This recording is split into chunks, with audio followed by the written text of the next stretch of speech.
ஜெய் சாய்ராம். ஜெய் குரு தேவதத்தா. குருர் பிரம்மா குருர் விஷ்ணு குருர் தேவோ மகேஸ்வரஹா. குரு சாட்சாத் பரபிரம்ம தஸ்மை ஸ்ரீ குருவே நமஹா.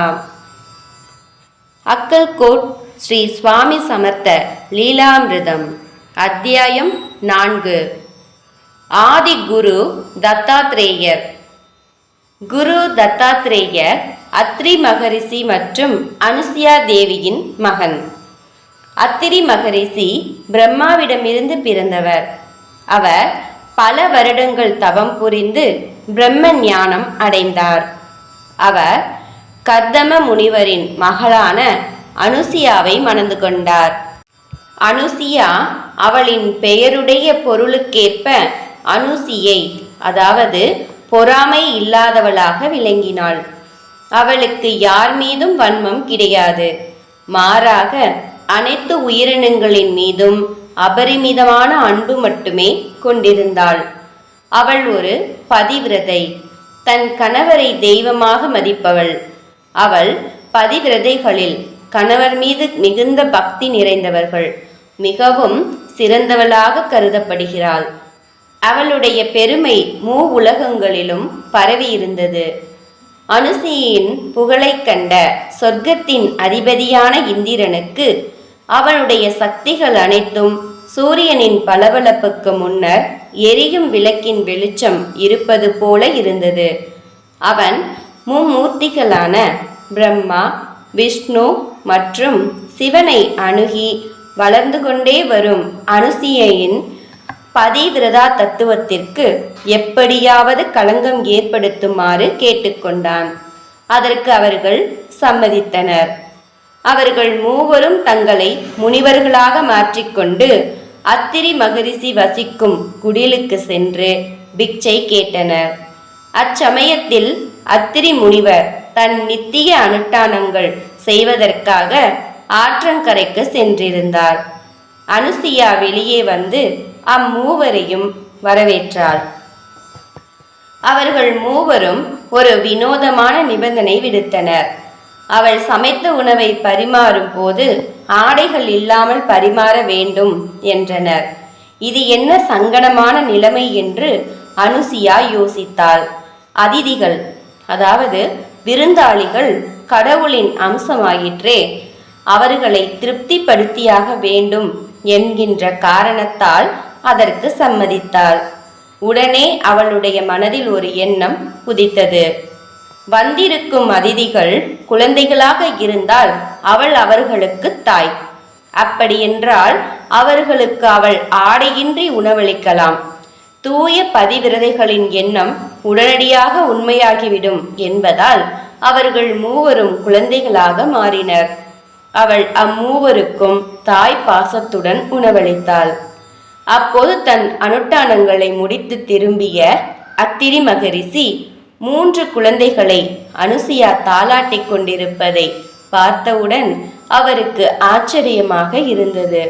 அனுசுயா தன் கணவரை பார்த்தவுடன் எழுந்து வந்து அக்குழந்தைகளை அவர் பாதத்தருகில் சமர்ப்பித்துவிட்டு, குழந்தைகள் இல்லாத நமக்கு கடவுள் அளித்த வரம் இவர்கள் என்று கூறினாள். அத்திரி மிகவும் மகிழ்ந்து அவர்களுக்கு தத்தர், அதாவது கொடுப்பது என்று பொருள்படும் என்று பெயரிட்டார். பின்னர் அம்மூன்று கடவுள்களும் தன் உண்மையான உருவமான பிரம்மா, விஷ்ணு மற்றும் சிவனாக காட்சியளித்தனர்.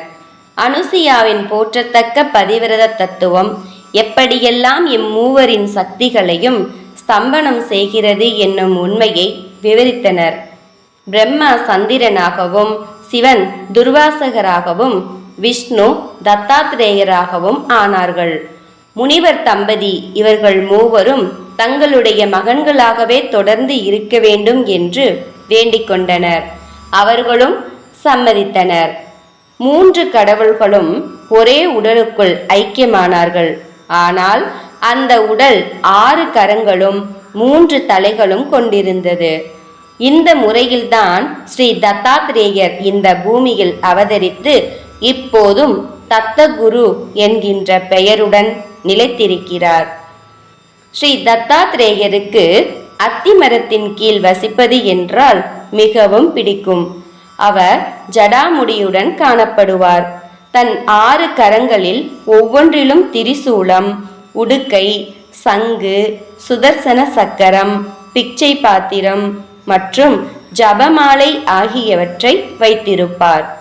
அவர் உடல் முழுவதிலும் விபூதியை பூசிக்கொண்டு புலித்தோலை ஆடையாக அணிந்து கொண்டிருப்பார். அவருடன் எப்போதும் பசுவும் 4 நாய்களும் இருக்கும். அவர் மர பாதுகைகளை அணிந்து கொண்டு எப்போதும் தியான நிலையிலேயே இருப்பார். 3 தலைகள் பிரம்மா, விஷ்ணு மற்றும் சிவனை குறிக்கும்.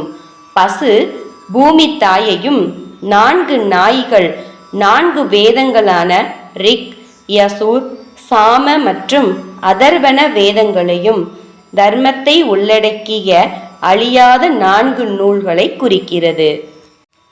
ஸ்ரீ தத்தாத்ரேயர் ஒரு பரிராஜகர், அதாவது எப்போதும் அலைந்து கொண்டு கிழக்கிலிருந்து மேற்கிற்கும் வடக்கிலிருந்து தெற்கிற்கும் ஒவ்வொரு இடமாக திரிந்து கொண்டே இருப்பார். அவர் படைப்பில் உள்ள அனைத்தும் ஏதோ ஒரு படிப்பினையை உணர்த்துகிறது என்னும் ஞானம் கொண்டிருக்கிறது. கடவுளின் ஒவ்வொரு படைப்பும் நமக்கு குரு. அதை நாம் உற்று நோக்கி கவனித்து புரிந்து கொள்ள வேண்டும் என்று போதித்தார். அதனால்தான் அவருக்கு கடல், வானம் போன்ற 24 குருக்கள் இருந்தது. அவர் ஒரு சிறந்த யோகி, அவதூதர், பரமஹம்சர் மற்றும் குருக்கள் எல்லாம் குரு. ஸ்ரீ தத்தாத்ரேய அவதாரத்தின் மகிமைகளையும் சிறப்புகளையும் பற்றி ஒரு சாதாரண மனித அறிவால் விவரிக்க முடியாது. அது மும்மூர்த்திகளின் ஐக்கிய சொரூபம்.